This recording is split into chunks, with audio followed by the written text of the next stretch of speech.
Les podcasts du Figaro.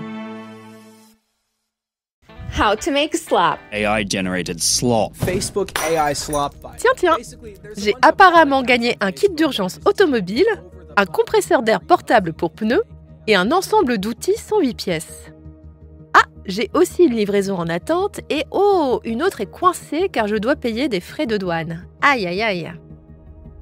Ça, ce sont les arnaques que j'ai reçues par email ces derniers jours. Heureusement pour moi, elles arrivent automatiquement dans un répertoire nommé spam. Spam, c'est un terme qui s'est imposé sur Internet pour désigner ces messages indésirables qui sont souvent des escroqueries.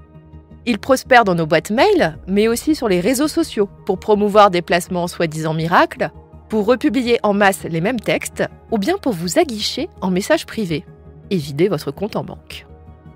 Le spam a désormais un petit frère, le slop. Le slop, c'est toujours un contenu indésirable et médiocre, sauf que cette fois-ci, il a été créé par une intelligence artificielle. Prenez garde, ces slops commencent déjà à envahir Internet et à gâcher notre expérience en ligne. Allez, je vous explique tout en 5 minutes.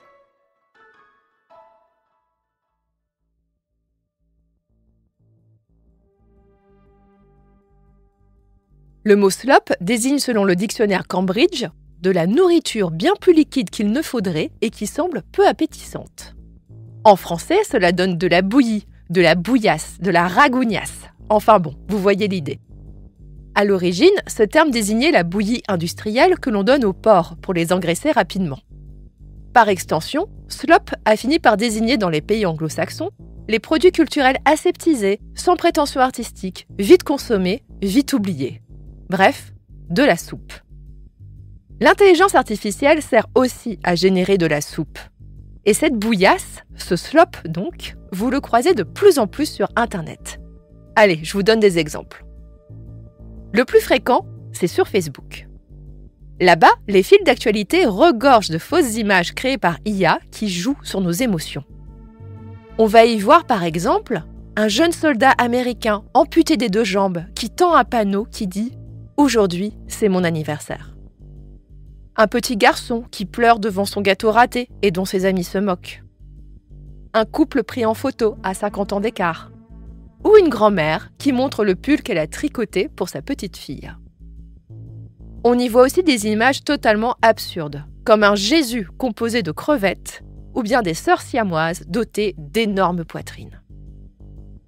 Le slop se retrouve aussi sur Amazon. Si vous cherchez un guide de voyage, un recueil de contes pour enfants ou bien un livre de recettes de cuisine, vous risquez de tomber sur des livres à 100% générés par des IA. Le problème, c'est que le contenu de ces livres n'a absolument pas été vérifié.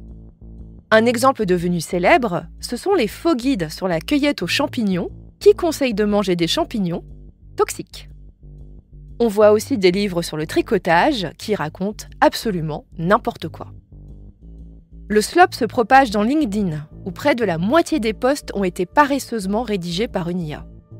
Le slop s'infiltre sur YouTube, qui croule sous des milliers de chaînes qui débitent des vidéos conçues par IA sans aucun contrôle éditorial.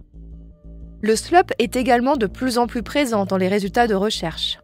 Par exemple, si vous cherchez comment nettoyer vos joints de baignoire, vous allez tomber sur des pages et des pages d'articles générés par ChatGPT qui vont répéter les mêmes astuces et dont vous n'êtes même pas sûr qu'elles marchent. Mais pourquoi autant de slops sont créés ? Souvent, c'est pareil que pour les spams, pour gagner de l'argent. Ce faux livre sur les champignons n'a presque rien coûté, tout comme ces images bizarres qui vont susciter des likes, des commentaires et en récompense, générer de l'argent.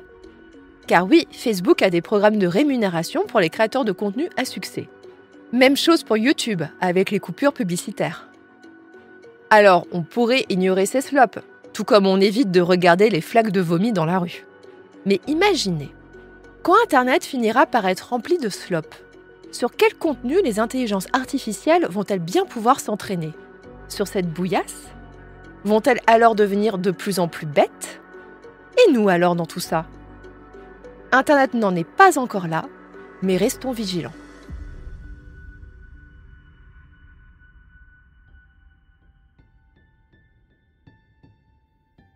Merci d'avoir écouté Question Tech. Je suis Chloé Voitier, journaliste au Figaro Économie. Si cet épisode vous a plu, n'hésitez pas à le partager autour de vous et abonnez-vous au podcast Question Tech pour ne pas rater nos prochaines publications. Vous pouvez retrouver Question Tech sur le site du Figaro, sur Figaro Radio, mais aussi sur Spotify, Deezer ou Apple Podcasts. Et n'oubliez pas, dans la tech, il n'y a pas de questions bêtes. À bientôt!